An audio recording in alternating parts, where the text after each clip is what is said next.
So you're here because you want to know the relationship advice that I wish I knew sooner. And I'm about to tell you because it's really important that we get this right.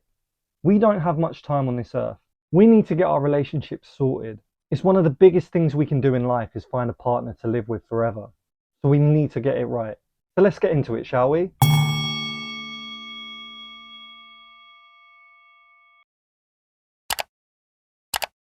Hello and welcome back to the Mediocre Mind Trap. My name is Marcus and I'm glad to have you with me today.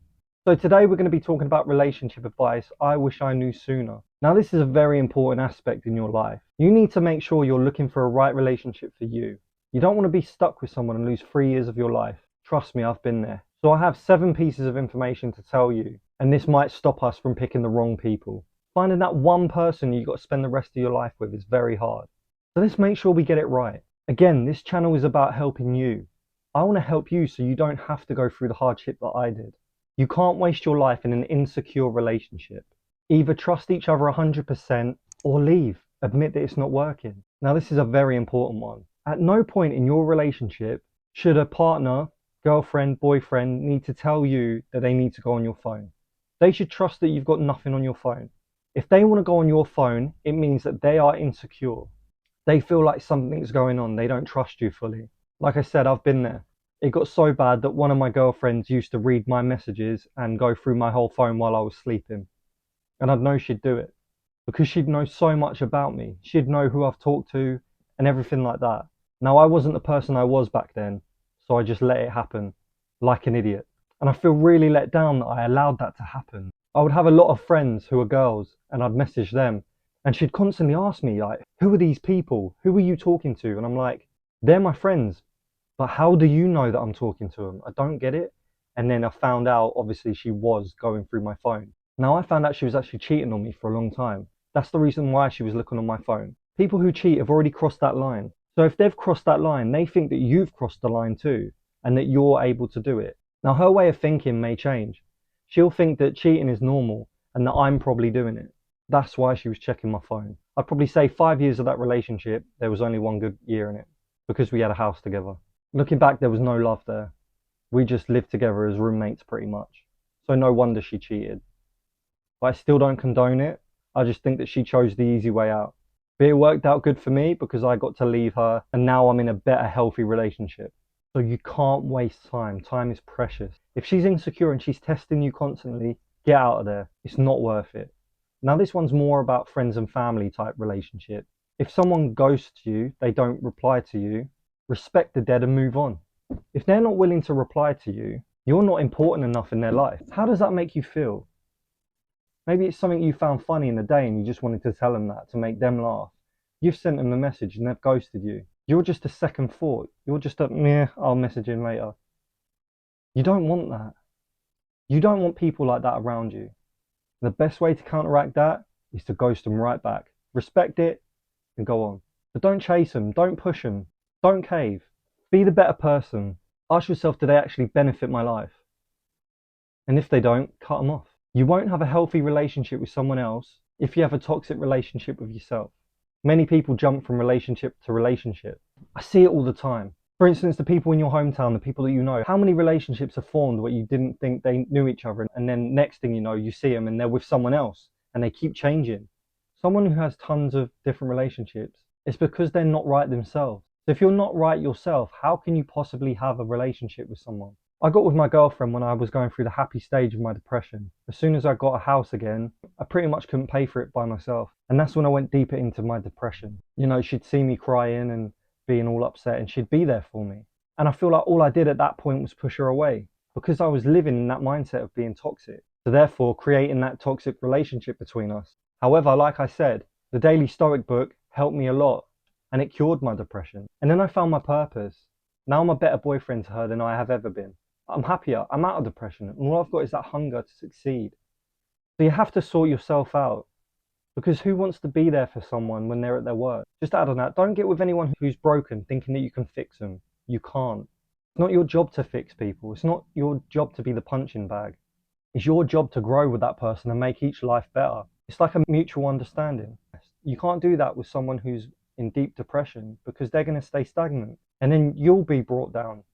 You can't progress with someone like that. You just can't. So they have to do the deep work. And if you think they're worth it and you see that they're going to take the necessary steps to get better, and then you can pursue that relationship. I feel like most people get caught up in trying to find the right person for them. And that's maybe why they cheat as well.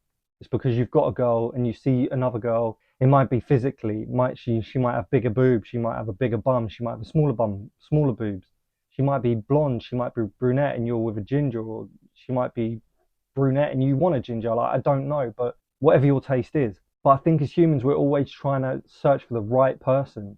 We can have the best relationship with someone ever, right? But you're always going to chase for more. It's just our natural instinct. But this is where we get lost, because you shouldn't be focused on getting the right person. You should be focused on making yourself the right person. You become what you attract. So if you work on yourself, everything will fall into place and you'll get that relationship you want. If taking care of yourself means letting someone down, then you've got to let someone down.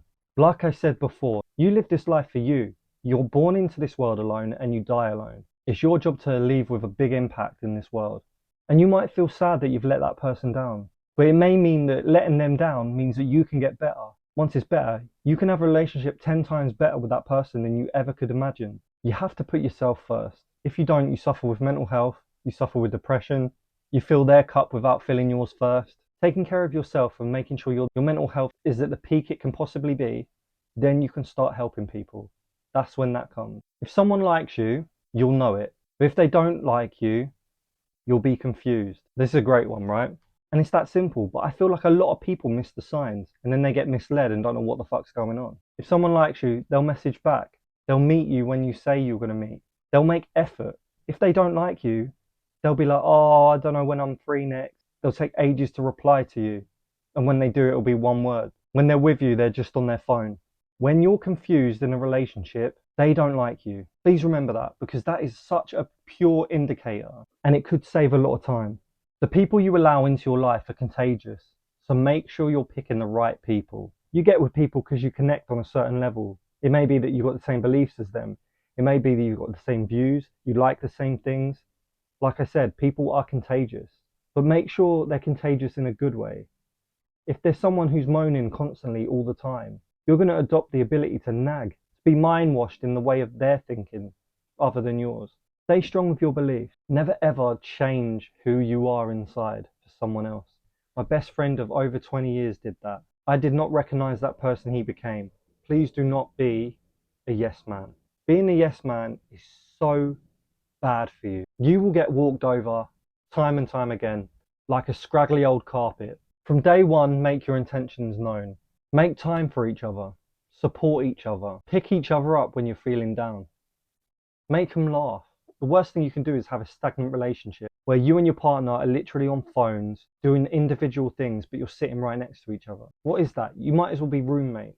Make date night a thing. Every 2 weeks, go on a date. Get some board games out and get competitive. Go for a walk with them. Laugh and joke with them. Go outside in your garden and sit with them all night. Or even have a movie night with them. You have to put in the effort in a relationship, or it's just going to go downhill very, very quick. I literally wasted 5 years of my life with that person. And we didn't progress. We went down and down and down and down until we got so used to it. We hadn't kissed and hugged for about 2 years. No emotion for 2 years. We were living in the same house. So I saw her all the time, but there was nothing there. So these are the things that I wish I knew sooner. And these are the things that I've learned. And now you know them, it will stop you having to learn them.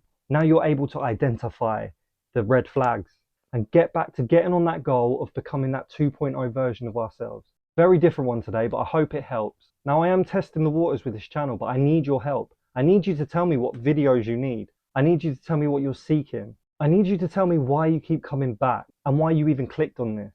Remember, my channel is for you. So if there's a specific video that you need, I will make it for you. All you have to do is let me know down in the comments. So if you've got this far through the video, thank you so much for watching. And don't forget to like and subscribe, motherfuckers. As always, have a good day, my Stoic Vikings. Take care.